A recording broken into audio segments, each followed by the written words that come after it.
저건 언론 분열이에요. 이 위기를 탈출하는 방법으로 계속 윤석열을 옹위해 나가는 노선과 저걸 이제 손절해야 된다는 네. 노선이 지금 갈라지고 있으면서 그렇죠. 그 증상으로 저게 나타나는 거예요. 언론이 갑자기 바뀐 게 아니에요.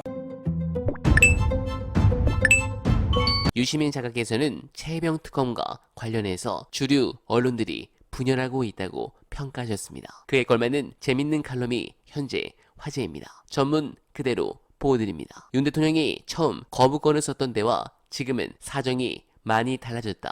해병대 수사단의 조사 결과 이첩과 회수를 전후해 윤 대통령과 대통령실 참모들, 국방부와 해병대 관계자들 간에 여러 차례 통화가 이뤄졌다는 점이 밝혀졌다. VIP 경로설에 대해서도 여러 추가적인 정황이 나오고 있다. 해병대의 조사 결과를 보고받은 윤 대통령이 화를 냈고 당시 이종섭 국방장관이 대통령실 유선 전화를 받은 뒤 이첩 보류를 지시했다는 의혹이 핵심인데 운영위에서 야당 의원들이 전화번호까지 공개했다. 지금 윤 대통령과 정부가 할 일은 이 사건과 관련된 팩트들을 있는 그대로 공개하고 국민의 판단을 지켜보는 것이다. 그게 민심에 부합하는 길이다. 네, 재밌습니다. 관련해 언론의 만행은 끝이 아닙니다. 중요한 영상 보시고 이어가 보겠습니다. 우리 지금 이 경제 성적표가 나빠진 거는 해외 부문에서 시작됐다고 저는 봐요. 근데 이거 다 아는 데이터인데 제가 이제 언론인들이 또는 언론 기관이 엘리트로서의 자기 정체성을 포기했다고 판단하는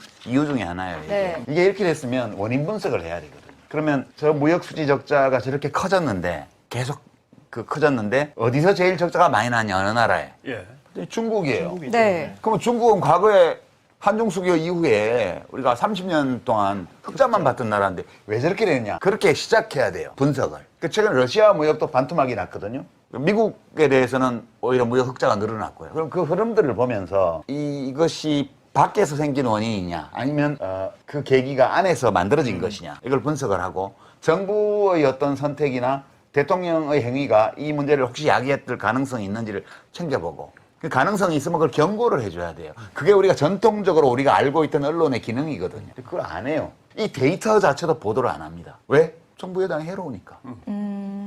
총선 앞두고 정부 여당이 해로우니까 보도를 안 하는 거예요. 그러니까 최소한의 기계적 중립조차 포기했을 뿐만 아니라 중요한 정보를 감춰요. 네, 어날바 최저가만큼 충격입니다. 사실 조중동 정도 급의 언론들은 이 상황들에 대한 취재가 끝났을 겁니다. 도이치모터스 주가 조작도 사실 김건희가 핵심이 아니라 최은순이 주도한 것이란 부분도 잘 알겠죠. 그러나 그들이 쉐드치고 보호하는 상황이 결국 이렇게 사태를 심각하게 만들었습니다. 그래서 민주당은 이 부분을 제대로 파고들어서 공략하고 지지층의 효능감을 느끼게 해줘야 합니다. 정치의 기본은 지지자들에게 카타르시스를 느끼게 하는 것입니다. 헛된 기대와 희망을 갖느니 차라리 그 시간에 코어 지지층을 위한 정책을 연구하고 펼치고 코어 지지층들에게 카타르시스를 주고 똘똘 뭉치는 게 사법과 언론이 결탁한 작금의 현실에서 가장 현명한 정치 전략이라고 생각합니다. 저쪽은 코어층에게 항상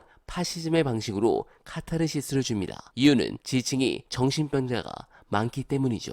하지만 우리 쪽 코어 지지층들은 카타르시스를 느껴본 적이 있습니까? 거의 드뭅니다. 코어층이 카타르시스를 느끼기 시작하면 누가 시키지 않아도 그들 스스로 자연스레 주변을 설득할 거고 카타르시스에 우리 쪽으로 끌려오는 계층도 있을 겁니다. 그들이 바로 중도층입니다. 민주당이 조금만 더 힘을 내주시길 간절하게 바라며 어날바는 오늘도 최선을 다하겠습니다. 여러분 고맙습니다.